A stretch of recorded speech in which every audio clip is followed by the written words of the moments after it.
Are those?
Those seats taken? Are they taken? Are they free?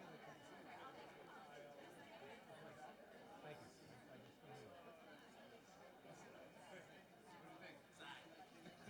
Not as good as just donuts. So it's all right.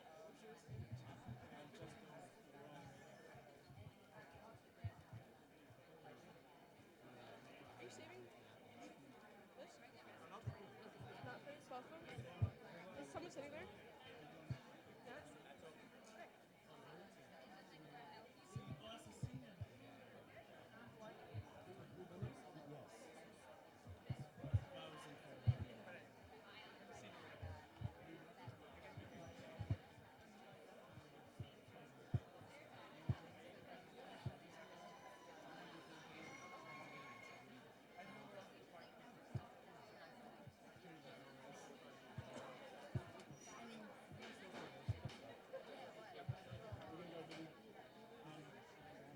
I applied for a lot of places.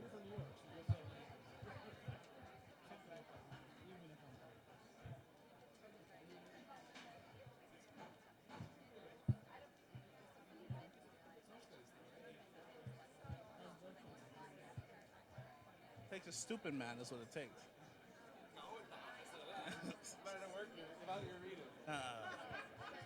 That the reading has just become unbearable to why am I in this? I'm gonna drop out of the government.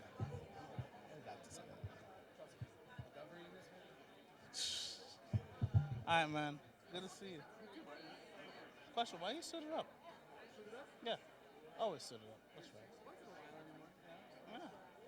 I hear you. I hear you.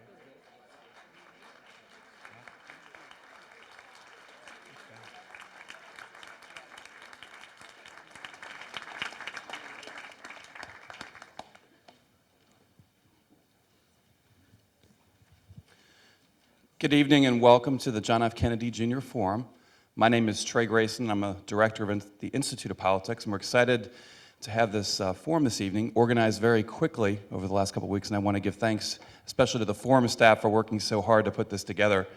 Tonight's forum is entitled Libya After the No-Fly Zone, Political Change or Civil War, and we're going to explore the issues that are in the front of minds of citizens all across the world.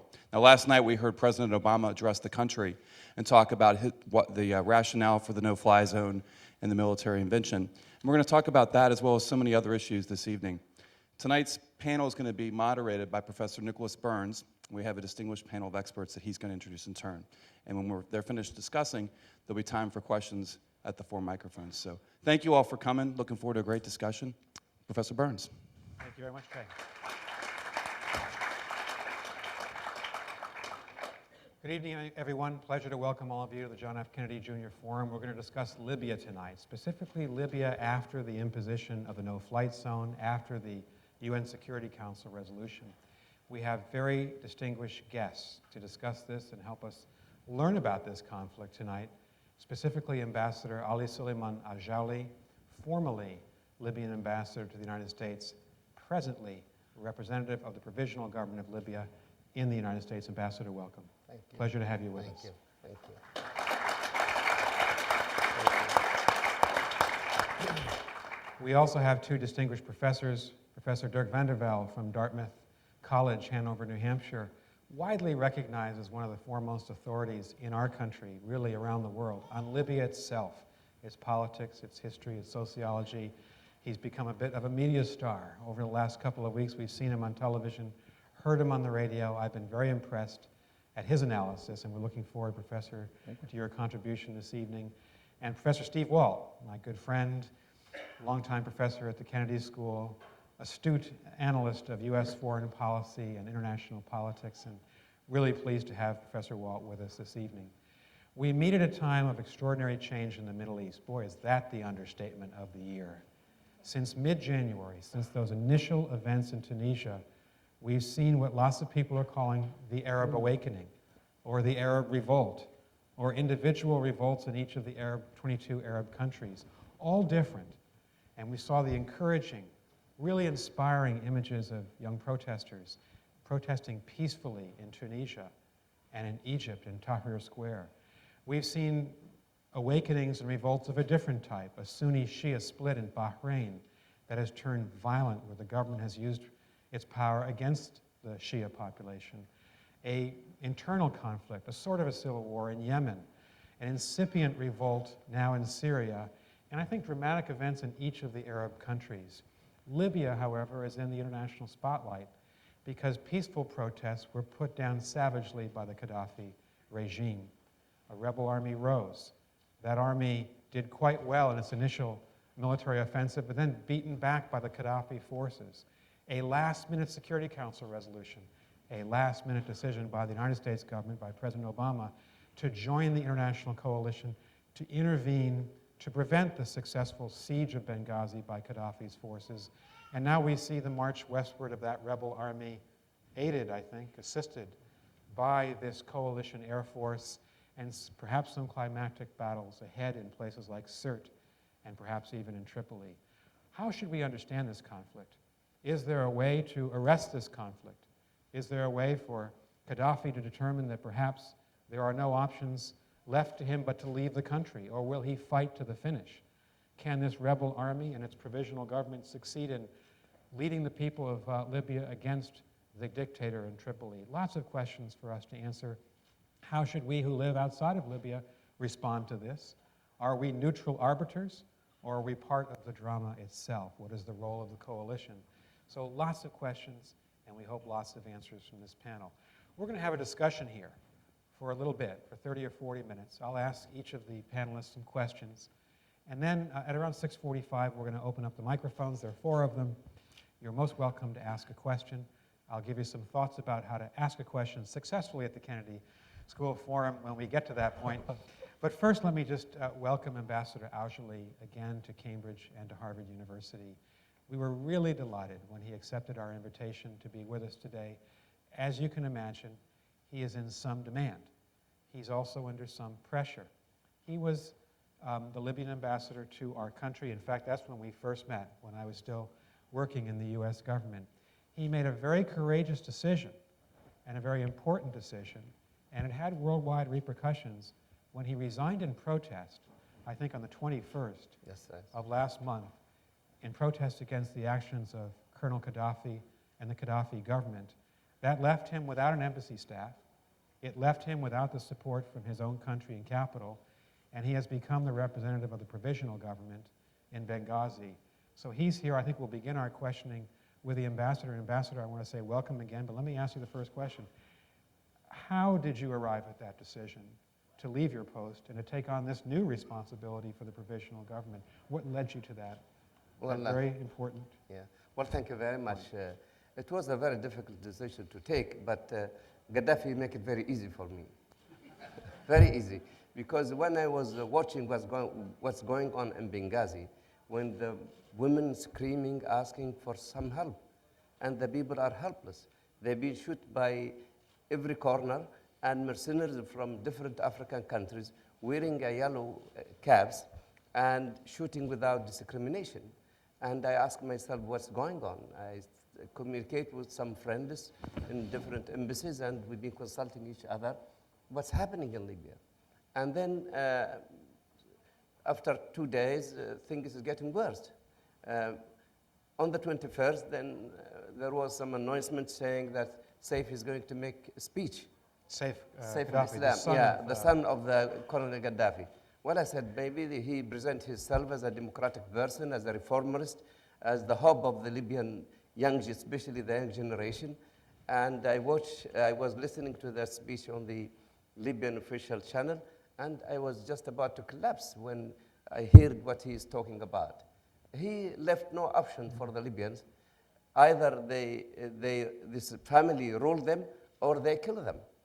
Then I just went straight to Al Jazeera and I said, I'm resigning from this regime who is killing his people without discrimination and without limit. That's how this has happened.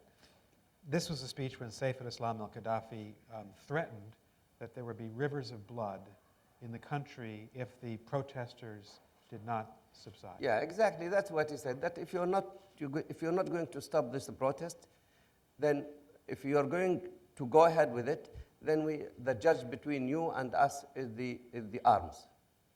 Then there is no other choice, unfortunately. And I think not only inside Libya, the people were disappointed of Saif, who presented himself, as I mentioned before. He was wearing this mask for the last 15 years. And that's the last hope for the Libyan people.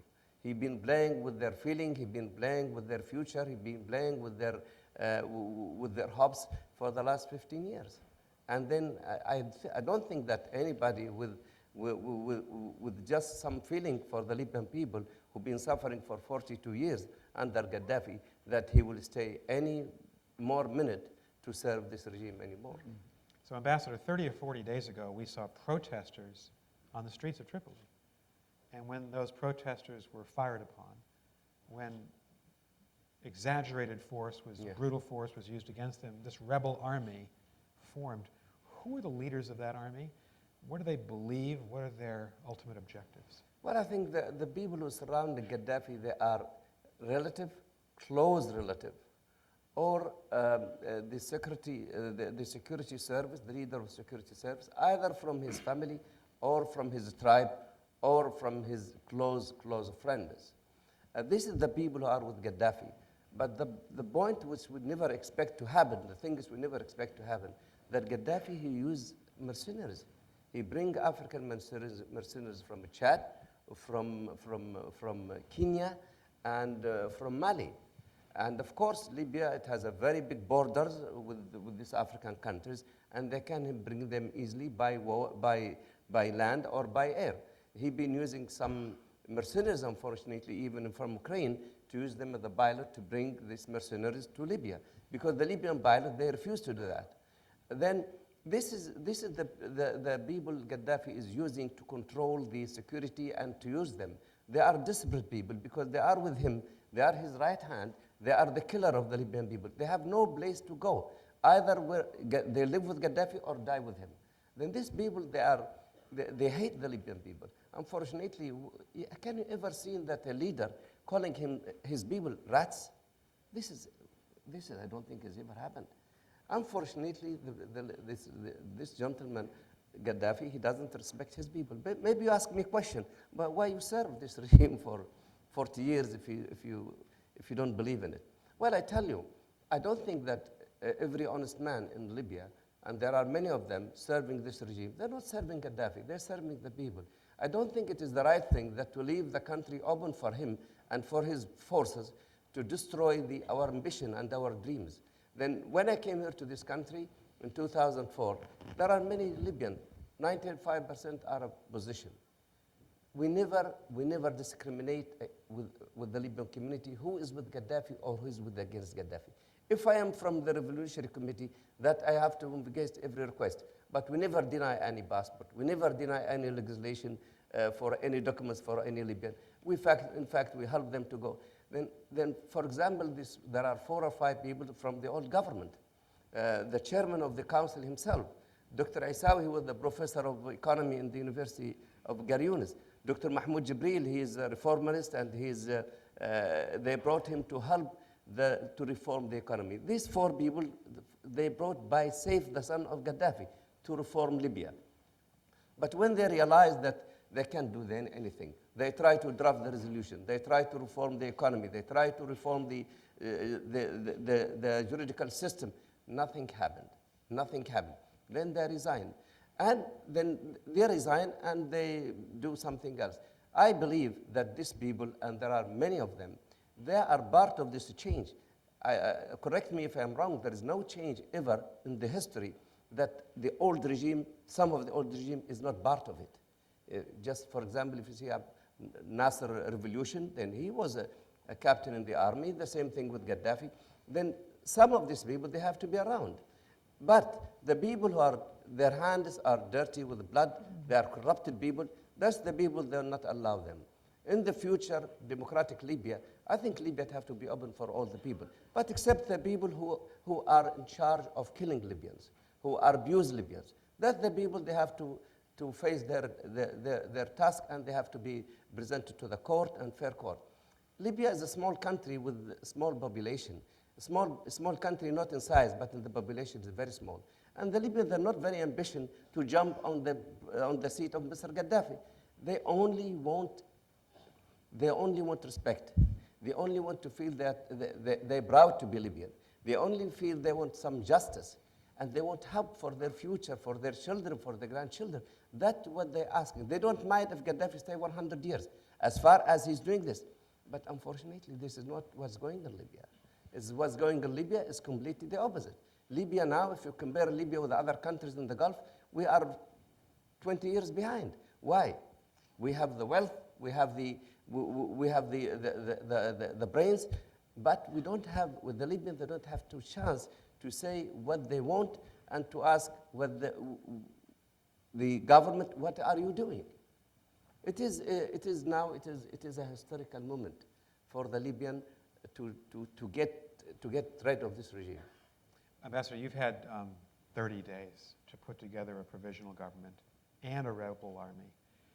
Have you had time inside that government? You're not represented here in the United States. And I know there was a manifesto or a communique issued today by that government to put together a common platform for what you would like to achieve should you gain power. Is there a common ideology, whether you're pro-market or pro-central planning? Are you going to be a member of the Arab League? Will you want to cooperate with Egypt? I mean, what is the basic political unity in this provisional government, if there is one? Yeah, let me tell you, this statement was made today. I think it is an excellent statement. I think the council, for the first time, able to tell the Libyan people and what they are going to do.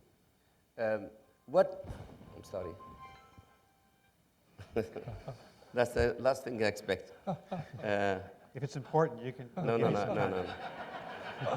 If it's from Tripoli, you should take the call. There is nothing important than this meeting, to talk to you and to enjoy talking to you. Then the council, they presented a roadmap today. What they want to do, they want to get together. They want to have prepare for the draft the constitution. They also emphasize on the multi-party system. They also emphasize for the Libyan, they are free to express their freedom, the freedom of speech. They also express that the freedom for forming the non-government organization. They also want to have to be, of course, member of the Arab League, member of the African Union, because we are an African, we are an Arab in this. But in the same time, what is they emphasize on that Libya, a democratic Libya, a new Libya. They need a lot of help, not only during this difficult time, but also they need help after Gaddafi is out. They need help from friendly country. And believe me, Libyan will never forget what the stand of the United States. You stand with us in a very critical time. And Gaddafi only afraid, believe me, of US, because he knows if they can hit strong. Then your stand with the Libyan people, it is great. You have to help him in peace and war.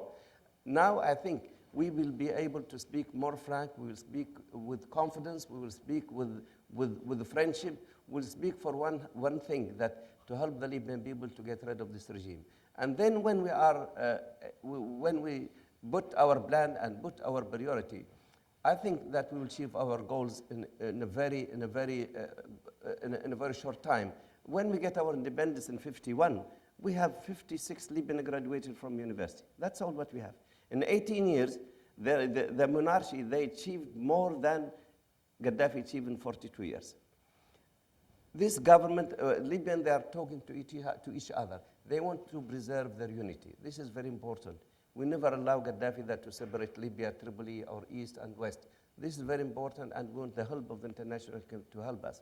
We want, of course, also that to exercise our right as a democratic country. If Gaddafi stays behind, it is a very dangerous. Now he's just like an injury animal put in the corner.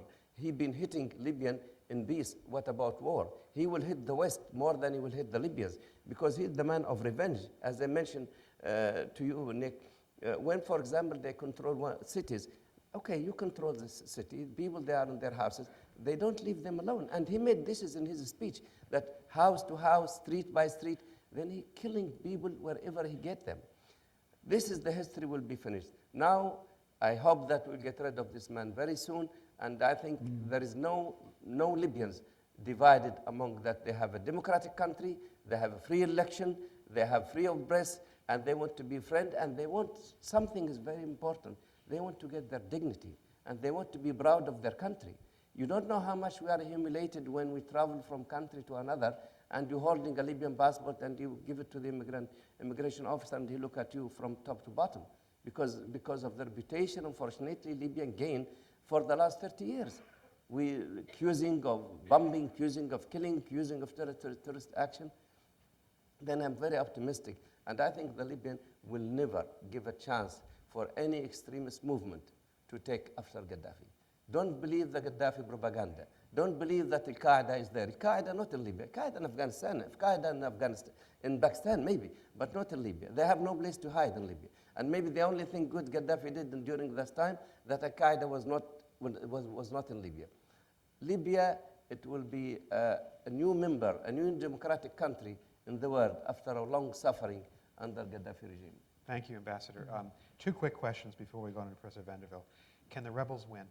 Can they defeat Gaddafi on the battlefield? Well, look, Gaddafi, he has all the arms. Thank you to the coalition, they paralyzed his superiority on the air. But the opposition, they have problem with weapons. They need weapons. Even the range of their weapons is short. The quality of weapons they have is not really compared with the Gaddafi have. They need good supply. And I don't think that the correlation will help Libya until the middle of the road, and then they'll say, okay, this is your task, you have to challenge it. I think this is a very important issue. We don't want boots on the Libyan soil. That will be not good for us, not good for you. Not European. American or European whatsoever. Yeah. But I emphasize on helping Libyans' resistance, because it was start with a very simple demonstration. No weapons, nothing. And then they find themselves, they are facing the mercenaries with submachine guns. Can you imagine that he hit his own people with the missiles against tanks? The injuries, the people we see in the hospital, it is unbelievable. Then I'm 100% sure, Nick, then the opposition will win, because Gaddafi has no support. Gaddafi is just some people, he pay them, and they will leave him at a certain point. But two things, the coalition must be united, and the Libyan must be helped. We will achieve our goals. Should the United States and the NATO alliance arm the rebels, and are you asking the U.S. to do that? Of course. This is one of my first messages, that they should help them. Not only with that, they should help them, maybe with some people to train them to help them. And this is important, like humanitarian assistance to help Libyan with the armament is very important. And I want you to be sure, we don't want to charge the taxpayer of anything. Libya has a lot of money. Just here in the United States, we have more than $30 billion. Then we will take care of our costs, but we need the help. Our money is frozen. It is here 30 billion. I don't have 1 cent now in my account, of the embassy account or the short account. And the money is there. The money is being frozen. When we have an access to that, then I think we will be able to pay our bill. Ambassador, final question. You've known Colonel Gaddafi for a long time. Tell us your impression of him. Is he rational? Is he mad? Is he likely to elect, if he's isolated and perhaps about to be defeated, to leave Libya, to end this civil war, or is he going to fight to the last with his sons? What kind of person is he? Well, let me. And how will we see him react? Yeah, let me tell you, Nick. People, the ordinary people, or maybe this is what the people believe, that the ambassador of any country in the United States, that he have a very special relation with the president. This is not the case with me, at least. I am the professional diplomat who brought me here, not Gaddafi, not because of my relation with Gaddafi, because they thought I am the one who can help to build the relation, to rebuild the confidence between Libya and the United States. Then I met Gaddafi in a very small group twice. One it was in 2009 when he came to United Nations, and I was in charge of organizing his trip and taking care of it. And the second one when he went to Libya in last year, and that was in May.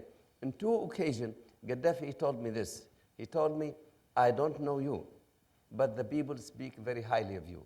Then my relation to Gaddafi is not really a strong, friendly relation. But what I hear from the people, what I read from his action, Gaddafi is a very difficult man. He is very smart. He's very intelligent. And he doesn't forget. And if he revenge, he can hit very hard. You can't trust him at all. He can play any games you like. And he act opposite, exactly opposite what he showed to the people. And his problem that he believes that he is a writer, he is a thinker, he is the king of kings, he is God on the earth. And if God on the earth, how can you tell him that this is maybe wrong? Can you tell God you are wrong? You cannot tell him. Then, unfortunately, he is act his own. Nobody can discuss even very stupid orders given to them to carry it on. They will ask how they carry the order. He has no sense of democracy at all. He has no sense of compassion at all. He has no sense of respect for the Libyan at all. This is kind of Gaddafi. That's kind of person. He's a very strange person. And he's the only one, he's the only Libyan to hang Libyan after Mussolini. Mussolini, Italy, when they occupied Libya, they hung the Libyan in the street. Yes, but the second one who hung the Libyan in the street is their own one who claimed that he's the leader of the Libyan people. Then can you imagine this? He believed only in revenge and in power. But dialogue does not exist in his thoughts or his policy. Thank you very much, Ambassador. And thanks very much for your clarity and for your openness to these questions. Thank you. Professor Vanderveld, so there's a lot to ask you. Could I just pick up on this last question? Sure. You've studied Libya. What kind of person is this, and do you think he's likely to try to achieve a military victory or at least a stalemate over the rebel alliance, or could he be open to a proposal that maybe he should just leave, if that's possible, to leave and not be indicted at some future point by the ICC? I think Gaddafi is very much somebody who comes out of a tribal ethos within Libya. That is that when you listen carefully to his speeches over the last 40 years, incidentally, they have not wavered, and the ambassador is absolutely right. You can listen to his speech he said in 1971 when he came to power, when he was talking about Arab nationalism, and eventually that language about Arab nationalism changed. But the very basic image that Gaddafi have of himself is in a sense the reincarnation, if you want, of Omar al-Mukhtar. And you may remember when he went to Italy a few months ago on his last visit that he had pinned to his lapel of his suit a picture of Omar al-Mukhtar. And of course he wanted to rub it into the Italians that they had hanged Omar al-Mukhtar and that no one would play the same game with him that they played with Omar al-Mukhtar. So he's very much in a tribal tradition. He sees himself as a martyr, very much in the Libyan tradition, in the tradition of Omar al-Mukhtar. And so when the ambassador says, in a sense, that there's no compromise possible, that's exactly right. This is somebody who truly believes, first of all, that he does represent the true voice, first of all, of the Arabs, and when that faltered, of the Africans, sub-Saharan Africans. And as the ambassador also said, if you live in that kind of self-reverential world for so long, where no one ever really questions you, you come to believe what you say all the time. And so it's uncompromising. And when he said in that interview, when the uprising started in February, that he would fight, as also Saif al-Islam said, to the last bullet, I truly believe him. I think this is someone who will indeed go to the wall, I believe. Now, we know that Italy today has proposed a kind of a political solution whereby he would be willing, he would be able to leave the country eventually, a kind of a special gateway created toward one of the countries that obviously does not accept the International Criminal Court, because then he would be in serious trouble. But of course, there are a few countries like that. And of course, the question is whether or not he will do that. My hunch is he will probably not. I think he will stay in Libya until the very end. So very non-compromising, tribal in outlook in many ways, and therefore I think there until the very end. Thank you. Professor, give us your best sense of what's likely to happen now. It looks like, but this is just over the last 36 hours, that the rebel advance west has met some resistance. Gaddafi is still strong in Sirte and certainly in Tripoli. Do you fear the possibility of a protracted civil war, a stalemate, where neither side is strong enough to win outright? In many ways, I think the easy part of the fighting is over in Libya. And that is, as the troops, the rebels, move westward, they are now getting into territory that at least has had some support for Gaddafi, and particularly as he gets into Tripoli, even more support. But I'm not sure in the end that is what is truly important here in terms of a civil war, because it seems to me that what will determine whether or not Libya slips into a civil war will have to do with the international coalition. Remember that Carter Ham has said that the opposition would not stand up against the Gaddafi's forces if they were left alone. So that means that in a sense the international coalition has a number of choices here that it needs to make. If it supports the rebels, that means very likely eventually that they will take all of Libya. If on the other hand they play very strictly according to Resolution 1973, then they cannot go against civilians. And what do you do if you have civilians, pro-Gaddafi civilians, in Sirte, let's say, and in Tripoli, who do not want international intervention? So it leads to a number of kind of conundrums, I think, that the international community has not decided upon. But ultimately, I think the international community, by the decision that it takes in Libya, will decide whether or not the country will go toward a civil war. And I think, even though officially we may not be able to take certain actions, I think it is very clear from what we've heard, both from President Obama, from so many Europeans as well, that even though we may not have the mandate to effectively bring about regime change, that there are all kinds of measures that we're willing to support that would eventually bring that about. So what's your best guess, and you've asked the key question, is the coalition, NATO, going to be an independent referee, or is it going to continue to be the Air Force for the Rebel Alliance, as it's been over the last 10 days? That's the key question. What's going to happen? Who's going to win this war? Well, again, depending on, I think we'll probably see, and we've already seen an enormous amount of debates, and I should say this is really more Steve's bailiwick than mine, but we've already seen a number of very hard debates on that particular issue and how precisely the different forces should weigh in. My hunch, and we should also keep in mind, of course, that the United States in many ways, despite the fact that it wants to be seen as taking a secondary role, has really been the major suppliers of the hardware and the technology and so on that makes the that has sustained the uprising until now. My hunch is that the Europeans will probably eventually agree and with the United States decide very coherently to move forward. In support of the Rebel Alliance. In support of the Rebel Alliance. So let's say, for the purposes of this discussion, let's say at some point in the future, weeks or months ahead, the Rebel Alliance does achieve a military victory. Gaddafi is defeated or he leaves. What is that government likely to be like? And we'll come back and give the ambassador a chance to answer this as well. But what kind of governing philosophy, what kind of an Arab country, what kind of relationship with the U.S.? That, I think, is the most difficult question, of course, that Libya faces. And I should say, and let me pick up on a couple of the issues that the ambassador mentioned. I think, first of all, you have to realize this is a country that for 42 years has had no real institutions of state to speak of. As the ambassador said, this was a very personalized regime. Even the close circle of support around Gaddafi is primarily family, some tribal alliances and so on, but a very close-knit circle. And so it seems to me that one of the things that will need to happen before anything else, and again, the ambassador hinted at that in many ways, is some kind of process of reconciliation in Libya. And here, of course, the international community, the United States to some extent, can help very dramatically. But we have to realize this is essentially a tribal society. And it's a tribal society that has, for 42 years, very deliberately been kept in a kind of divide and rule fashion by Gaddafi to achieve his own purposes.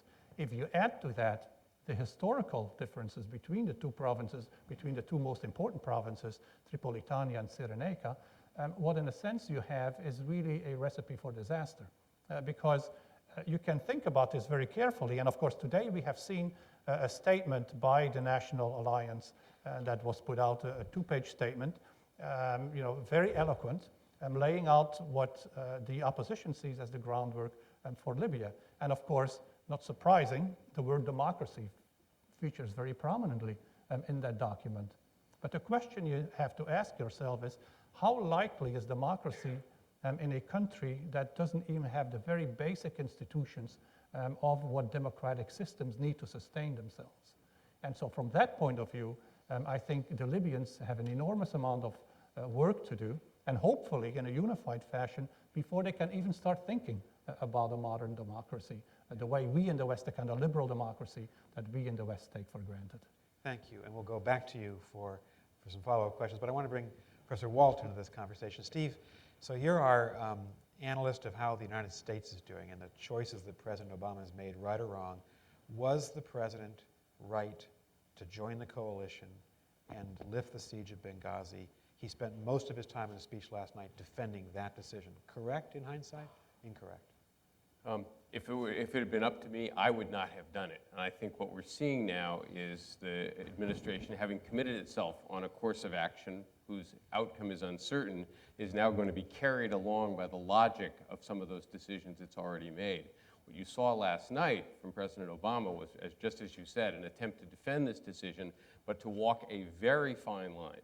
On the one hand, trying to convince the American people that there really were vital interests involved, that the United States is a special country with special responsibilities, that there was a potential humanitarian crisis there of sufficient magnitude that it justified American action. So making the positive case for why we had to do something, but at the same time trying to reassure everyone who's concerned that this is open-ended, that the UN mandate doesn't go as far as we may be trying to take it, is concerned that the United States is still in Iraq, is still fighting a war in Afghanistan, is concerned that once again the United States ends up doing all the heavy lifting, even though you have a few other members of a coalition helping out. So he was trying to sort of walk that very narrow line of saying, this is really important, we had to do it, but it's not going to be that hard, it's not going to take that long, I'm not going to send any ground troops, so don't worry about the potential downside here.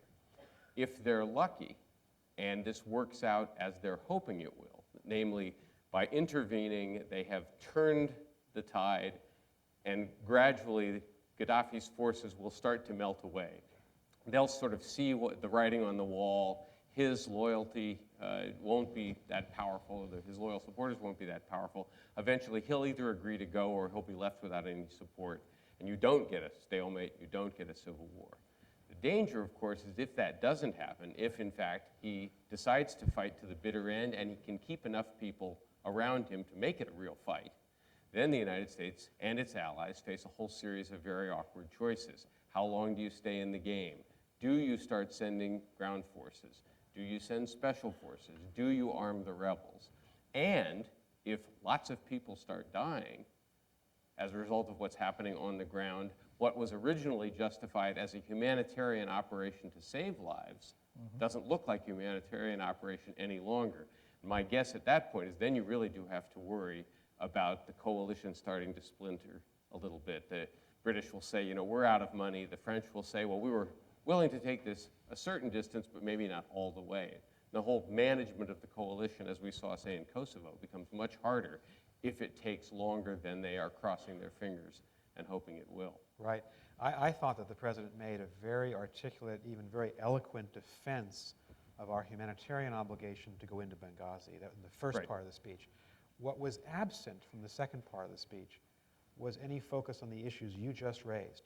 If there is a protracted civil war, are we referee or are we taking the side of the rebels? And if you're a member of the coalition, say a young lieutenant or captain or a private fighting, do you understand what the mission is and what success is and what the end state is?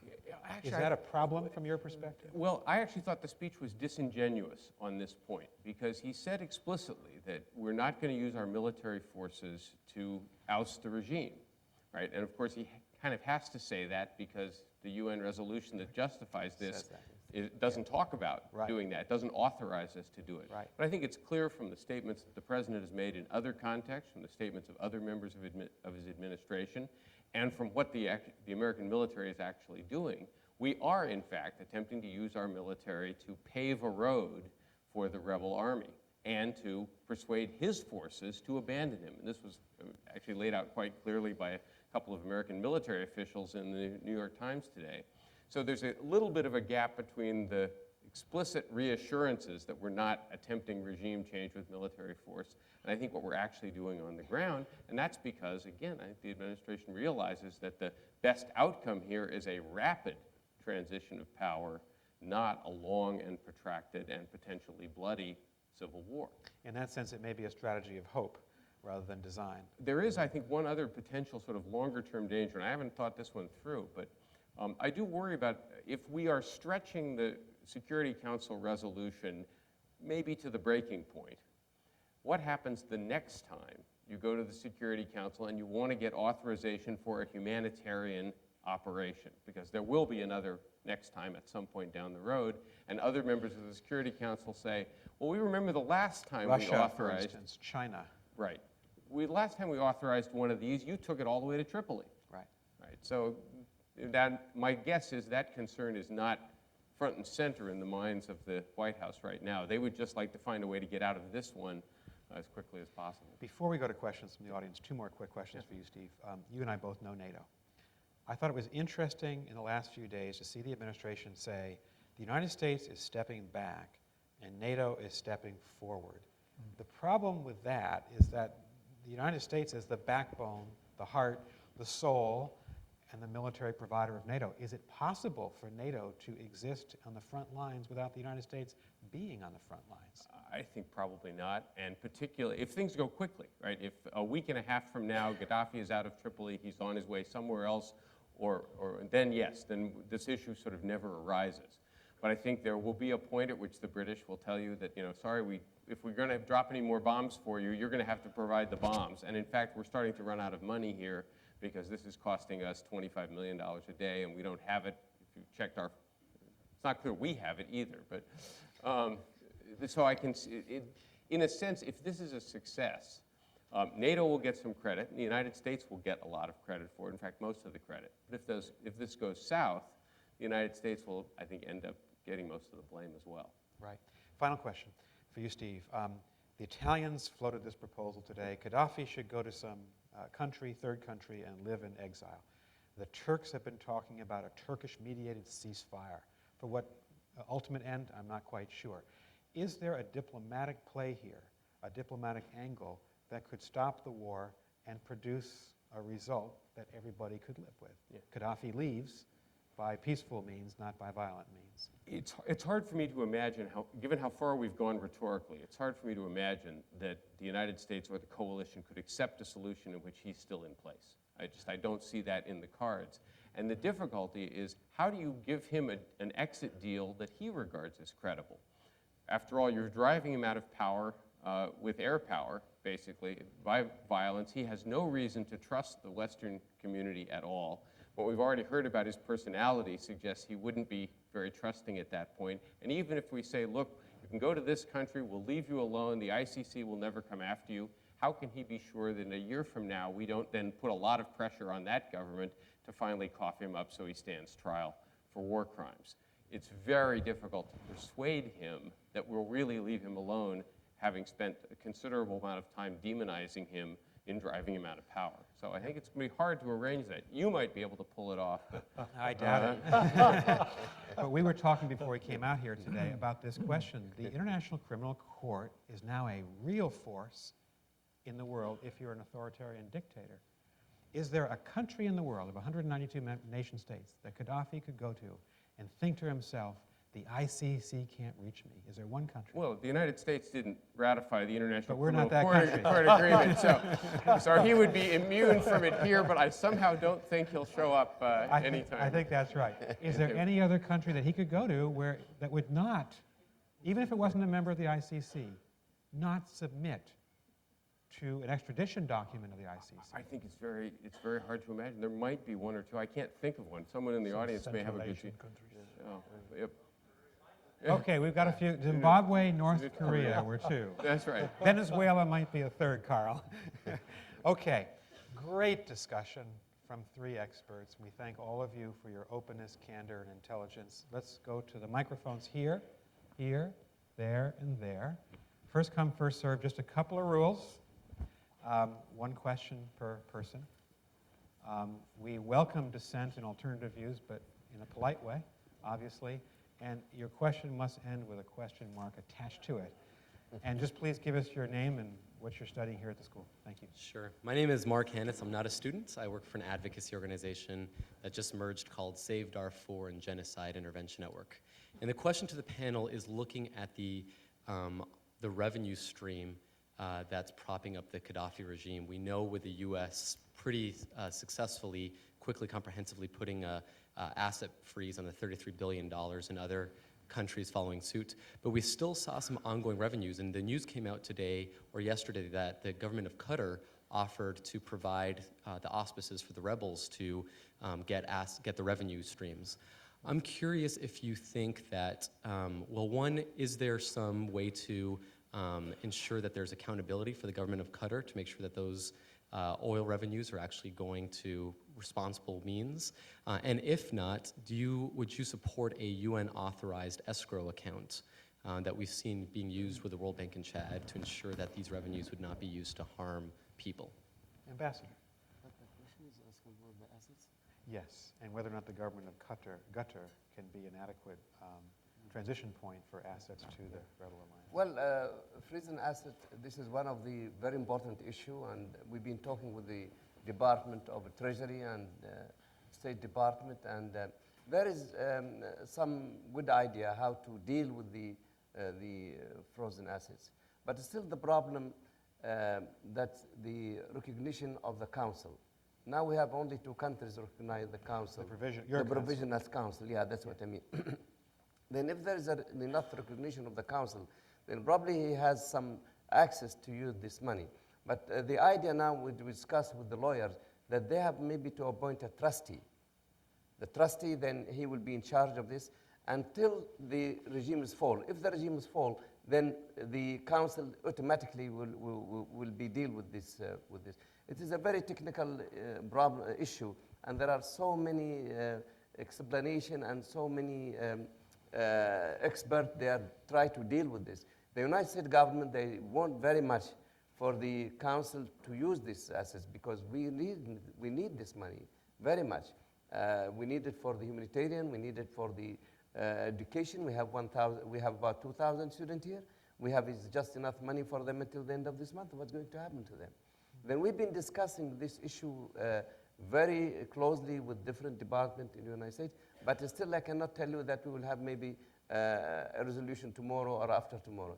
It is a matter of time and matter of courage is how to take the decision. Sometimes we stick to the very small points in the law and in the Vienna Convention, and we stuck by that. But I think this is a very important issue, and we're working on it with the government of the United States. And the same thing it will be with other countries like Britain. We have another $30 billion, 30 billion euro in the banks. Ambassador, you mentioned two countries that have recognized the Council, France and Qatar. And Qatar are the two. Yes. Do you expect others to recognize you? Do you expect the Obama administration to recognize you officially? Well, I think if Obama decided to join the correlation to save the lives, and he stands by the American values, and I think the recognition of the Council, this is a very important point for our march toward democracy and towards to get rid of this regime. Because if we have more recognition, then the regime will get more frustrated, and maybe he will be able, or he will be, he will accept that he will leave the country without more bloodshed. Then the recognition of the council is very essential.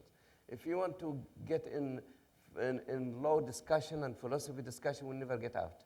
This decision has to be made like for France. For example, France, they recognize the council. On what basis they recognize the council? They have legal basis to do that. Then if France can do it, I think the United States can do it too. Thank you. Professor, you have a view on this? Yeah, I just wanted to add a word of caution here. What we've seen is that the United States, and I think very rightly so, has been very, very careful in handling this transitional council, in part because, of course, it does not represent Libya as a whole. And if this conflict were ever settled, Tripolitanians wouldn't be very happy about the recognition of a council that only represents part of the country. So we're facing a real dilemma there in many ways. You've probably seen that Mahmoud Jibril was deliberately kept at the sidelines of the conference in London this morning, particularly for that reason, because we don't want to be seen as recognizing a government that is only national in its avocation at this point and not truly representing the country. So there's all kinds of legal issues there. So you see this as a council that essentially represents the eastern geographic part of Libya, not Tripoli. There is some infiltration of Tripolitanians into the council, but essentially it's overwhelmingly an eastern-based council at this point. And Ambassador, very quickly, is that a fair criticism? No, I don't think it is not fair, because the council now have 31 members. These members represent the free cities of Libya. The rest of the member from the western part, which is still Gaddafi, if not control them, he can reach them. Then the council being recognized by most of the tribes in the west, from, for example, Bani Walid, from Zawiya, from Zintan, from Tripoli, from Misrata, then the recognition of the council as a sole representative of the Libyan people, not only limited to the eastern part, which the cities being liberated, it is all over Libya is being recognized. Then if this council be recognized over Libya, but they have to keep the names, as I mentioned, that they cannot announce them, then I think this is a good question to ask why, for example, Arab countries, why Western countries, they should not recognize this. Except if there is still some reservation about, it's still the Qaeda, and we go to the same story again. And we said the Qaeda does not exist in Libya. And I can tell you exactly, I have some discussion with the high authority here in the United States, and they tell me exactly that this propaganda about Al-Qaeda is nobody's believe it. Then the council represent the whole Libya, not only the eastern part is liberated by the opposition. Thank you very much. That was a great question. Mrs. Fulbright, welcome to this conversation. Thank you. I just wanted to say that 50 years ago, I lived in Seoul, Korea, when Syngman Rhee was ousted, which was at first a very euphoric situation. I was working at a newspaper and also at a college there, and people were just ecstatic until reality set in.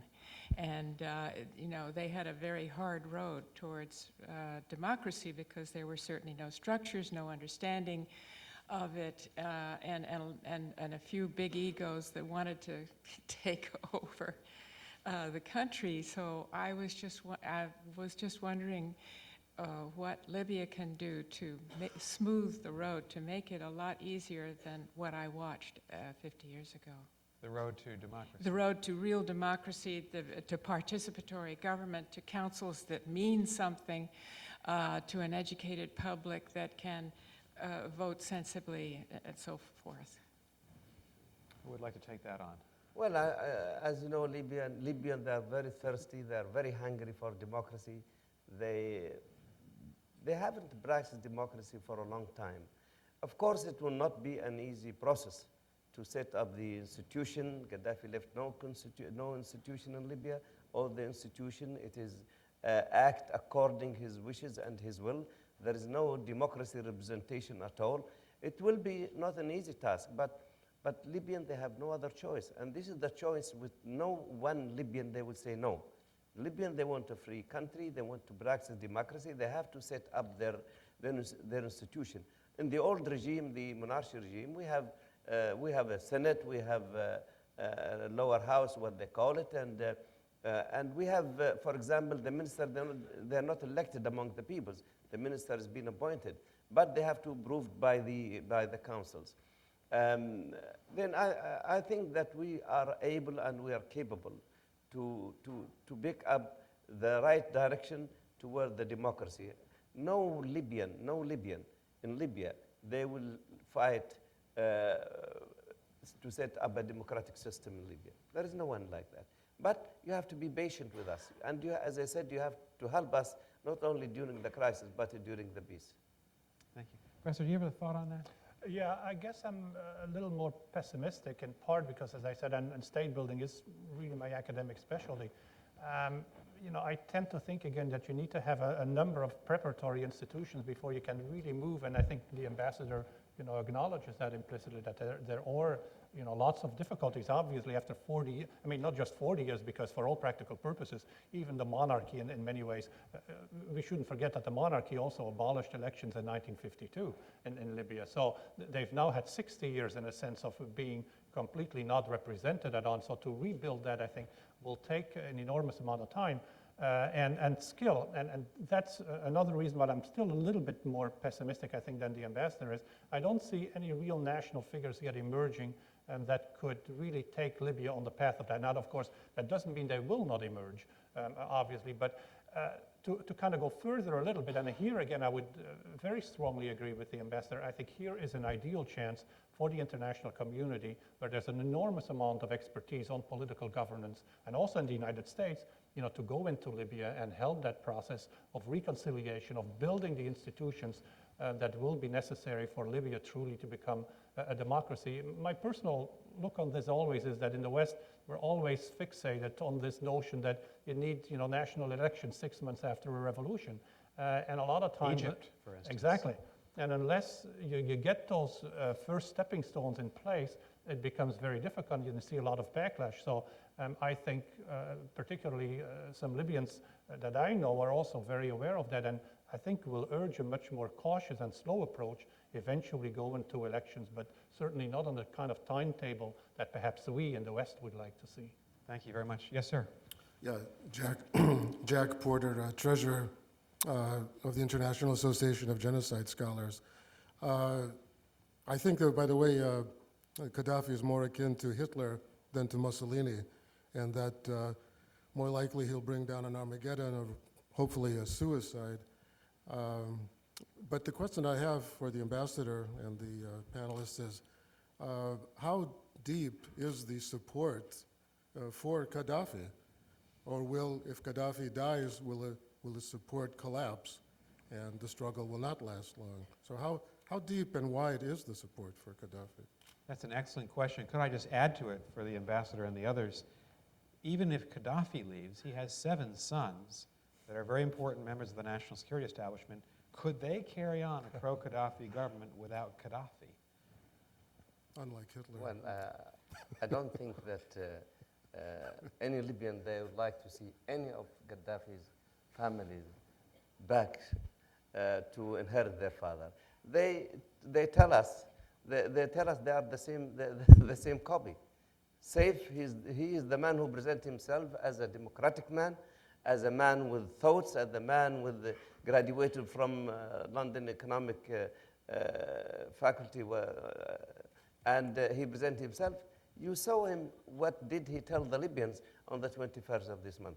Gaddafi, his family, his close friend, they will never be accepted in Libya to carry on their father's policy. So the support is very weak. I'm sorry? The support is very shallow. What support for? The support for Gaddafi is shallow, he asked. Is it shallow? Is it not deep? There is no support for Gaddafi at all. Gaddafi, the only thing support him is the weapons, nothing more than that. But among the people, the only people who are supporting Gaddafi, the close circle that he used them to kill and abuse the Libyans. And that they have no other escape. They die with him and they live with him. Look, there is no compromise for the Libyan people. There is no compromise for the family to stay. There is no compromise for Gaddafi to stay. Either the Libyan people win this fight toward the democracy, or either Gaddafi, he kill majority of them and he keep the Libyan under his regime for the rest of their lives, God knows. Steve, do you want to jump in Just here? very quickly, if there's no compromise with Gaddafi, and I think that's probably true, then there are not very many options for him and his family, which means they're much more likely to fight this to the very end. And it's, I think, clear just from what's happening on the battlefield that they do have troops that are still obeying orders, that are still fighting quite effectively, and may continue to do so for quite some time, whether they're mercenaries from Africa or whatever.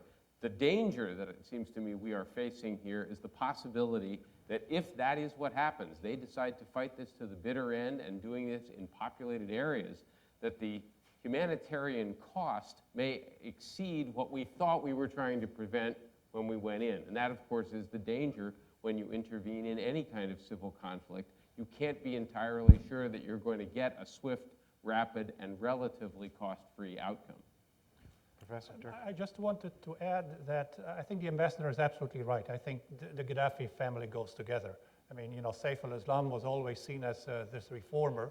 I should say, seen mostly as a reformer by the West, and we build him up as the reformer because he kind of exemplified the image that we wanted to have of, you know, kind of a modernizing Arab son of the dictator. You know, there was not much to it. So I think the family itself is gone.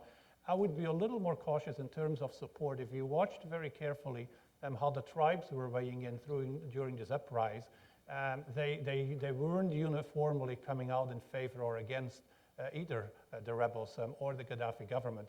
A lot of them are sitting on the fence, and my hunch is that once this is played out, once Gaddafi goes, that we'll see a lot of this kind of fence-sitting. People are going to start taking sides, and it may not be quite as pretty as we think. Thank you very much for your question. Yes? Hi, Janine Jacob, a student here at the Kennedy School. My question is about public opinion of the United States on the ground. There's this perception that the United States missed the boat in terms of their ambiguous support in Egypt, and that really hurt U.S. credibility on the ground, and that this might be a way for the United States to elevate its credibility in the Middle East and throughout the Muslim world in general. Do you think that that is the case now in Libya and throughout the rest of the Middle East, or do you think this is seen as another type of realpolitik move that the United States is doing? Steve, do you agree with that? Was that a major factor for President Obama? I think that it was clear from Obama's speech yesterday, and I believe this has been true now for the last couple of weeks, that they believed what was happening in Libya could cast a very dark shadow over what the United States had somewhat gradually come to see as a positive set of events throughout the Arab world. I actually believe the administration responded relatively well to what was happening in Egypt. It obviously is the kind of thing you don't prepare for. It causes lots of anxiety when something like that begins to happen, but they did begin to realize where the winds were blowing and they got behind them. So I think in that sense, they did reasonably well.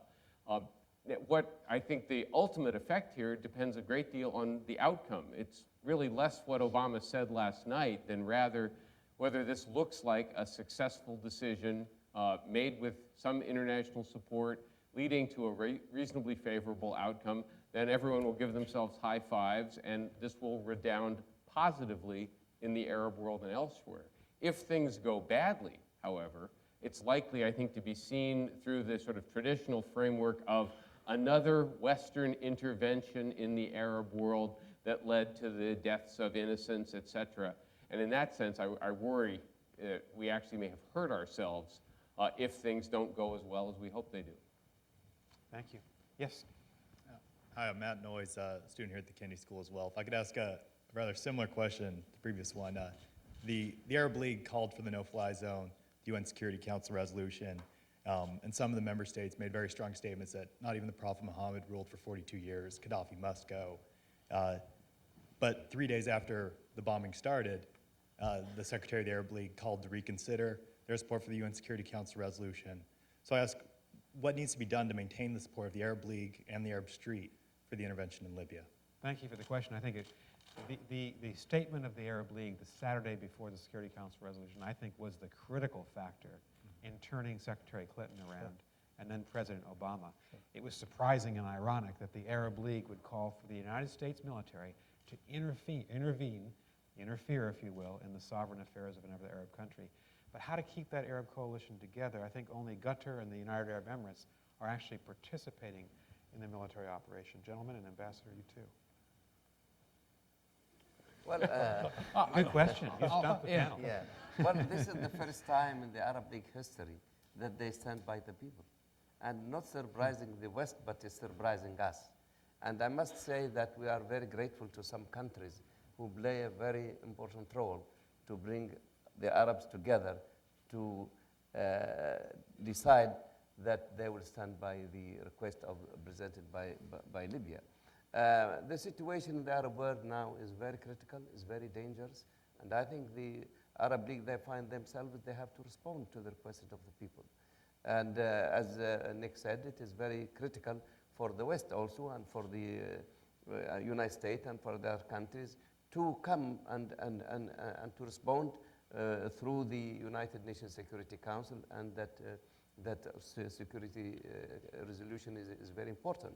I just want to mention one thing, that I don't think that it will be the same reaction against the American and the European intervention in Libya if you compare, for example, with Iraq or with Afghanistan. It is completely different issues. Libyan, they are the one who ask for this intervention because they are facing the Gaddafi's machine. And on the Friday 18th, I've been called by the chairman of the council, and I've been called by Dr. Ali Isawi, the foreign minister, or who is acting as a foreign minister. They're calling me, then please tell the American that they should do something, because the resolution of the United Nations at that time is already agreed on. And besides that, I have received calls from friends I know, because Gaddafi's forces are there. Then the response of the United States and the role the United States they play in this coalition is unforgettable, and you stop the massacre. That if this has not happened, if not the coalition didn't strike, then today we'll speak about the third massacre in the history of the human being. Now, this is an important point. Some of the critics of President Obama have been out, American critics have been out saying that there wasn't assuredly going to be a massacre, that this has been inflated. Do you disagree with that, Ambassador? Speak to that a minute. Yeah, it is really. In Benghazi. It is really a massacre because Gaddafi, he brought forces, tanks, and not to destroy Benghazi, but he is willing to, he can destroy the whole eastern part of Libya, that from Benghazi to Marij, to Darna, to Tobruk, and until to the border. And as I give two things, that the council and the people, they are calling me.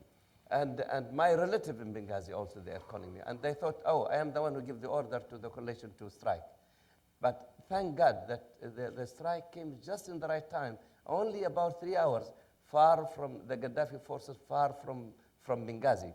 And if you take a car to drive from Benghazi to what they call it, to Jdabia, it was about 160 miles, you will see between between vehicles and tank, there is a tank. The whole line that they are moving steadily with all the power they have to destroy this two city. Then a massacre has been stopped and the life has been saved. And that was the armored column that Britain, France, and the United States bombed in the first 2 days. Yeah, especially the first on the 19th, this September, right. March 19 exactly. Right. Steve. Yeah.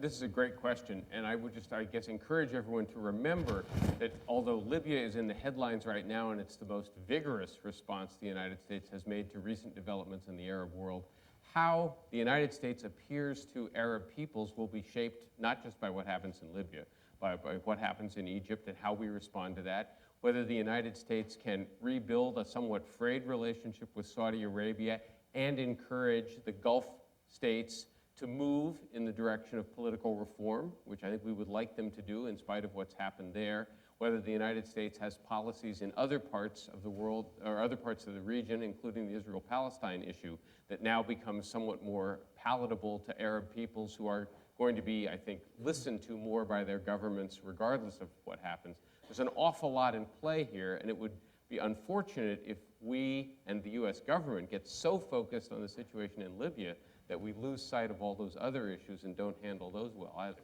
Thank you. Yes, Dirk. Yes, and Steve and I were talking about this before this forum started. In a sense, Libya was the easy case in many ways. You know, what happens when we go down to Bahrain and, you know, possibly Saudi Arabia and so on, where in Libya you could argue we had no national interest. And again, you know, President Obama yesterday in his speech very, very kindly, very carefully avoided the kind of national interest issue. But of course, if we were to go down the road to Bahrain, where we have the Fifth Fleet, to Saudi Arabia and so on, then the issue will really be a lot more difficult. And then some of the issues that Steve mentioned really do come into play. Quite right, and I think it's important to note that Secretary Gates, in his comments over the weekend with Secretary Clinton, was careful to say he didn't think we had vital interests in Libya. We certainly have vital interests, these are my words, Egypt, Saudi Arabia, Bahrain. And Secretary Gates said, we reserve the right to act unilaterally to protect American vital interests. This may be the drama ahead of us in the next couple of weeks, a couple of months, if those regimes are truly threatened by their own people or by external forces. Yes, sir.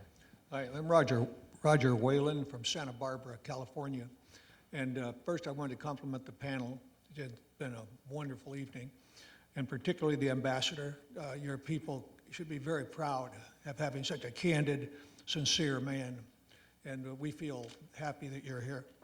The question to all of you, and maybe primarily to the ambassador, is if the coalition arms the rebels, is the rebel leadership significant enough, seasoned enough to be able to take Gaddafi's troops if armed properly?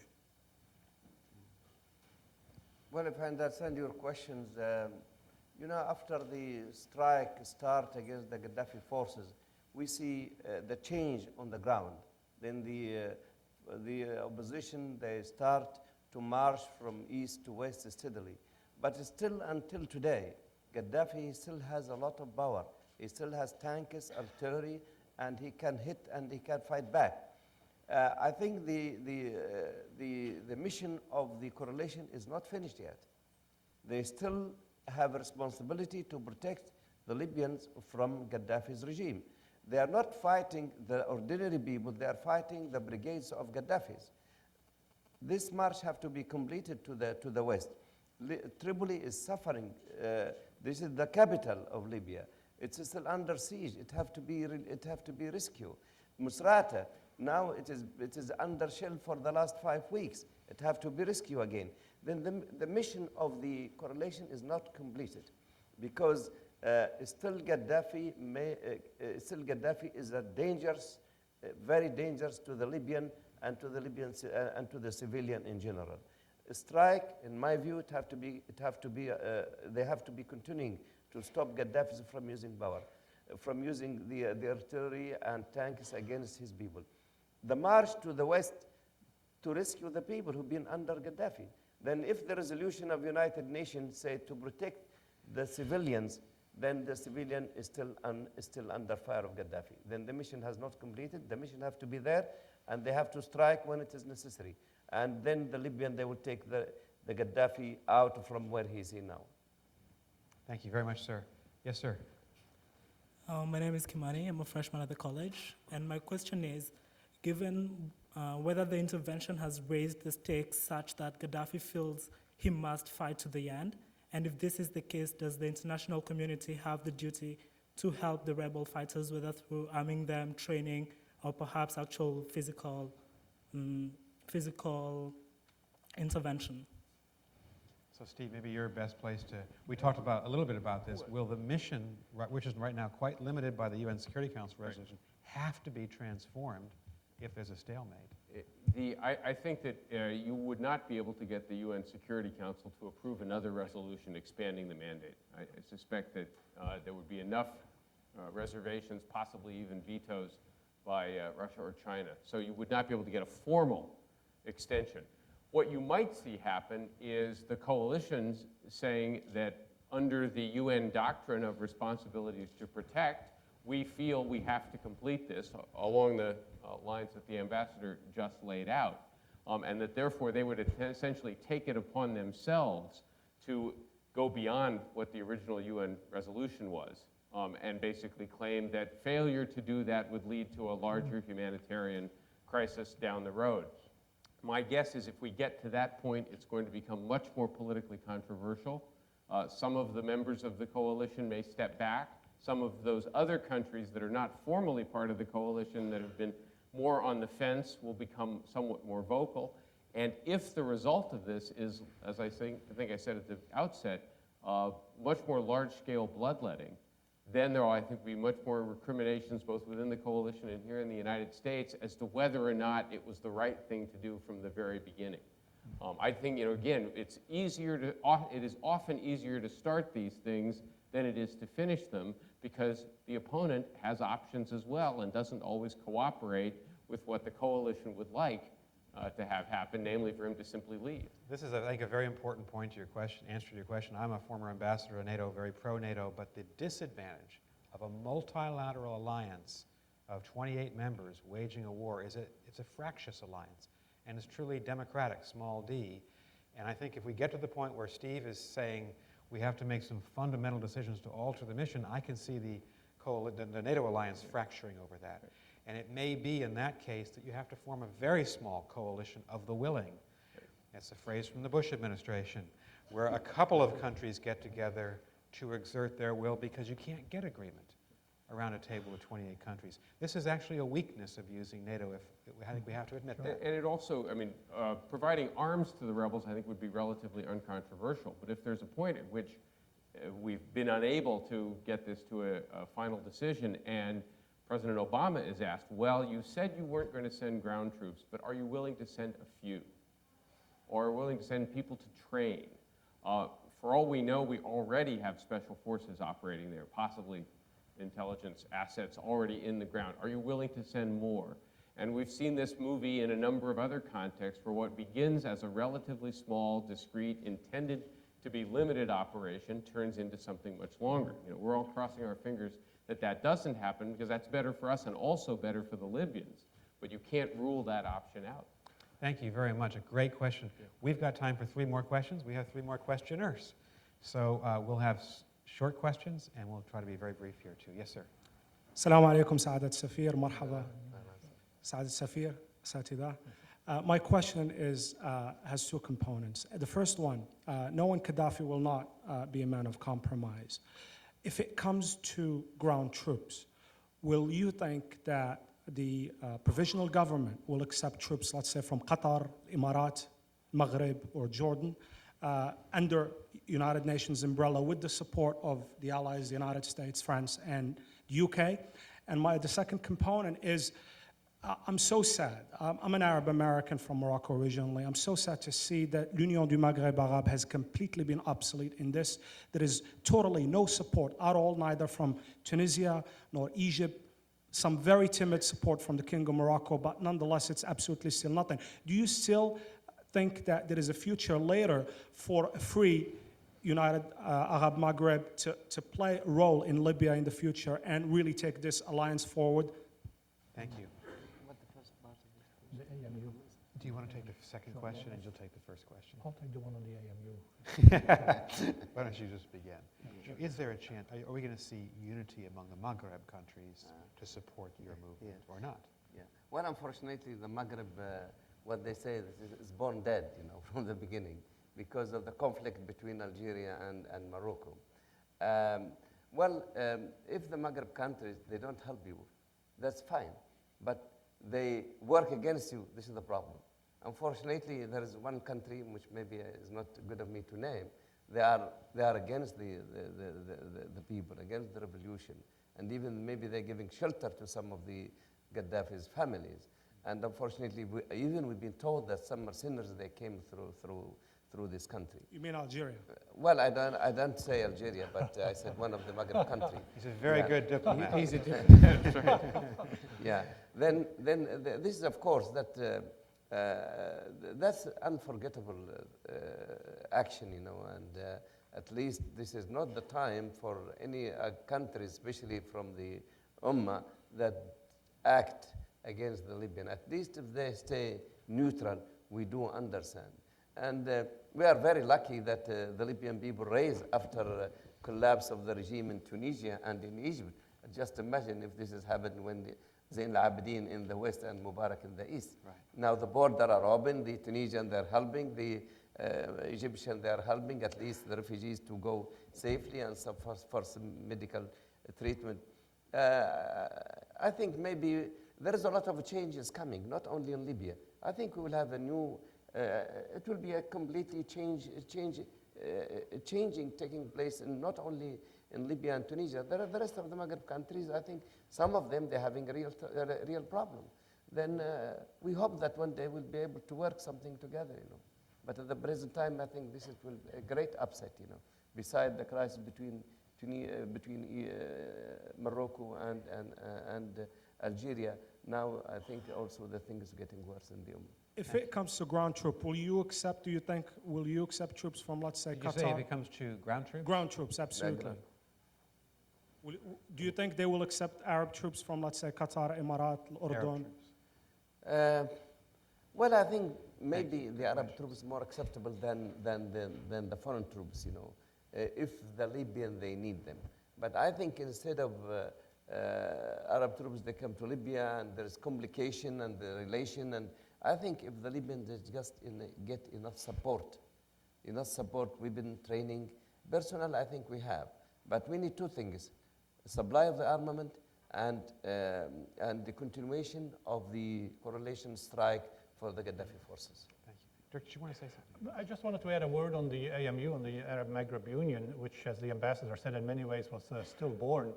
And it remains stillborn in part also because Gaddafi wasn't very interested in it, in part because he couldn't dominate it. But it would seem to me, particularly if Libya reemerges, and here I think that was what the ambassador was hinting at, there's this great opportunity here for Libya no longer to be the kind of spoiler in regional politics that it has been ever since Gaddafi came to power, but really to become a responsible player again within particularly North African politics and beyond. And so I certainly hope that that is going to happen as well. Thank you. Last two questions. Yes, sir. I'm Ming. I'm a freshman at Harvard College, and I'm taking one of Professor Walt's class. Is he a good professor? Yeah. That was the right answer. What did you expect him to say? That was the right answer. My question is about what the provisional government is going to do with the followers and loyal, like people who are loyal to Gaddafi, just say after they have won the war. First, let me share with you a story. I come from Vietnam, and the war ended in Vietnam like 30 years ago, and it didn't end really well for both sides, because as the war drew to an end, the people and most of the bureaucrats and army officials of the South Vietnamese government knew that the communists wouldn't be too lenient with them, and the communists made clear that they were not going to be lenient with the South Vietnamese government either. So what happened was that when the communist troops rode towards Saigon, a lot of people from the South Vietnamese government just fled the countries, and many died on their way out of the country. Those who chose to stay were actually sent to rectification camps, where many of them died, and many others were executed. Until now, I think there's still a considerable gap between the Vietnamese people who are living in Vietnam and Vietnamese people who are abroad. And my question is that I'm wondering whether this is going to happen in Libya, because what I see is that the people who are loyal to Gaddafi, they don't really have a choice. They knew that the rebels are not going to be lenient with them. They chose to fight until the end. And for the Libyan people, they knew too well that the force under Gaddafi chose to shoot the people, and which led to some sort of situation where the two sides cannot be reconciled. So I'm just wondering, if the provisional government is going to win this conflict, what is going to happen to those who are loyal to Gaddafi, his sons, and even their families as well? So yeah, That is my question. Thank you for a very important question. Thank you. Professor?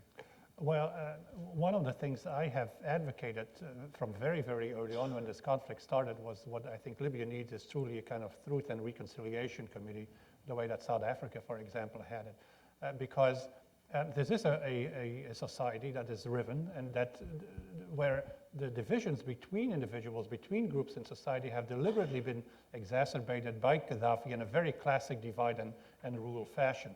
And as the ambassador also said, you also have to realize, as you also stressed, that in that kind of society where you have a dictator in power for 42 years, the majority of people in that society have no choice but to cooperate if you want to have a family, if you want to have a job. And so I see a lot of potential for settling scores once this whole conflict is over. And I hope that the international community is thinking proactively to get somebody in there. I know this has already been discussed at the United Nations, for example. I know that in Washington a couple of people have taken up the idea. The Libyan opposition, by the way, one of the Libyan opposition groups in Switzerland has also taken up the idea already. So I hope that will get established in order to prevent what could very well be a lot of bloodletting after all of this is over. Thank you. You have the last question, and they have the last word. Thank you. My name is Michael Tai. I'm a PhD student from Cambridge University. President Obama in his speech yesterday cited humanitarian grounds for intervention in Libya. He also cited America's special role in defending and challenging democracy around the world and standing beside those who are fighting for their freedom. He went on to very eloquently cite the example of Bosnia. He stated that it took over a year before the Western allies decided to stop the massacre and the killing in Bosnia. And he would not let this happen again in Libya. Now we all know that one of the main differences between a place like Bosnia or Rwanda and a place like Libya is that there is no oil in those places, and Libya has substantial reserves of oil and gas. My question is, do you think the United States and the Western allies would intervene so swiftly if there was no oil in Libya? It's a fair question. Professor Walt. Yeah. I don't think oil had anything to do with it, actually. You'll recall that the United States had economic sanctions on Libya for over a decade. So we weren't buying any Libyan oil. We were discouraging as many people as possible from buying Libyan oil for a long, long time. And people also understood that if we encouraged what is now happening in Libya, that Libyan oil would be off the market for quite some time. So I don't think that that's the motivation here. And I think also you have to recognize the reluctance. The one thing I will credit the Obama administration with on this, although I've had my concerns with how they've handled a lot of it, is they did not leap into this pell-mell. They were somewhat reluctant to go in. It was clear early on as the demonstrations began that they didn't see this as a fight they really wanted to get into. And I think that they waited until there was a lot of pressure from the international community. Certainly they waited for support from the Arab League as well. So the idea that this is somehow a war for oil, I think is not right. I would even go further and say, I don't think the United States has been fighting wars for oil with the possible exception of the first Gulf War back in 1990-91. That's a more controversial topic, though, and we'll have to do another forum on that. Professor. Nothing particularly to add. I think Steve did a perfectly wonderful job explaining this. The only thing, of course, that what it raises in my mind, your question, is that oil revenues traditionally in societies are very, very divisive.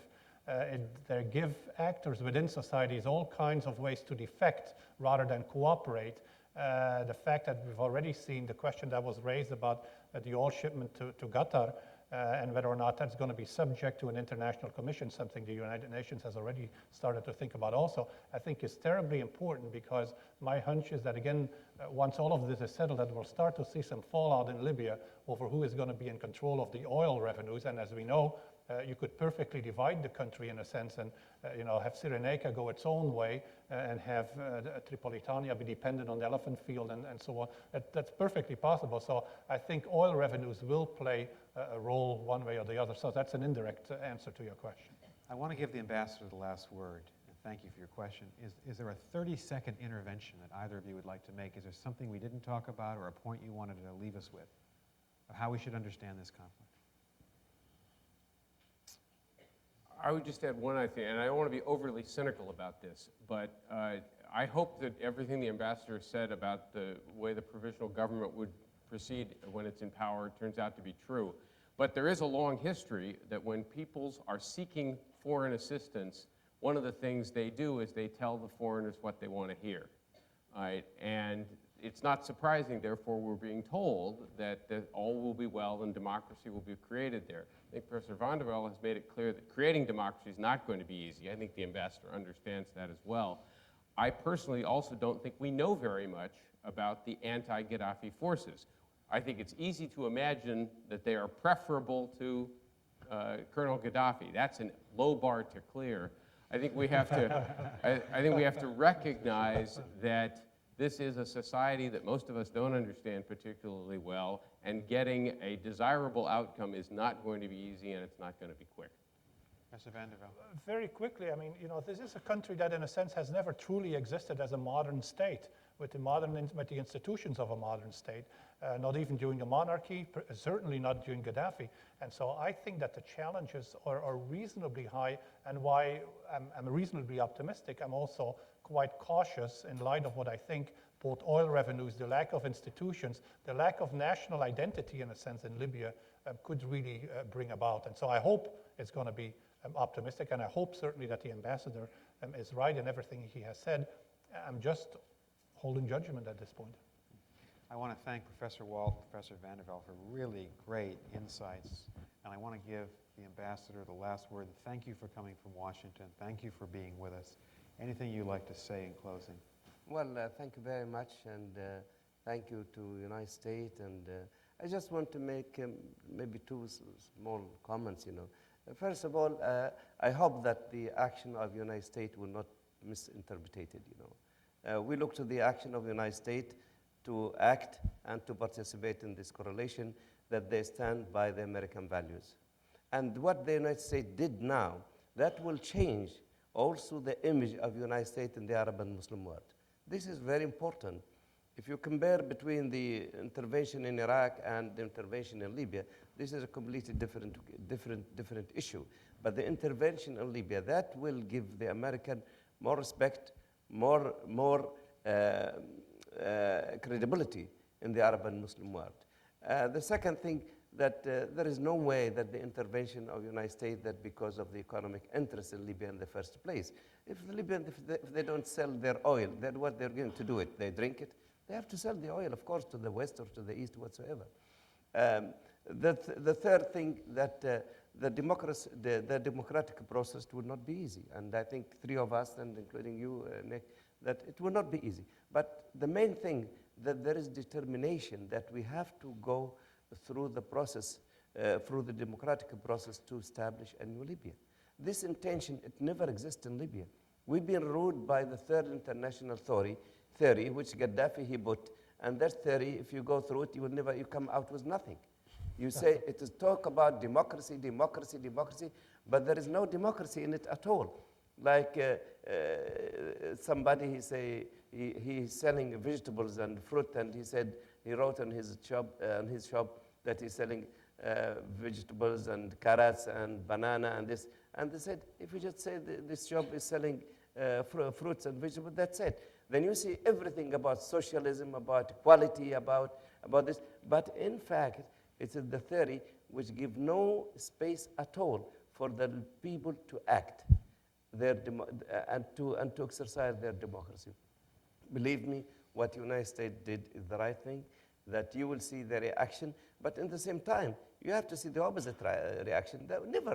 Never that the world, they will agree for one action that it is the right action. But what the United States did, I think that will be change a lot the image of the United States, that you stand by the American values, you stand by a desperate Libya people who are fighting for the last 42 years to see the sun. It was never raised in that country for that period. Thank you very much. Ambassador, may the people of Libya find peace and freedom. Thank you very much. Thank you.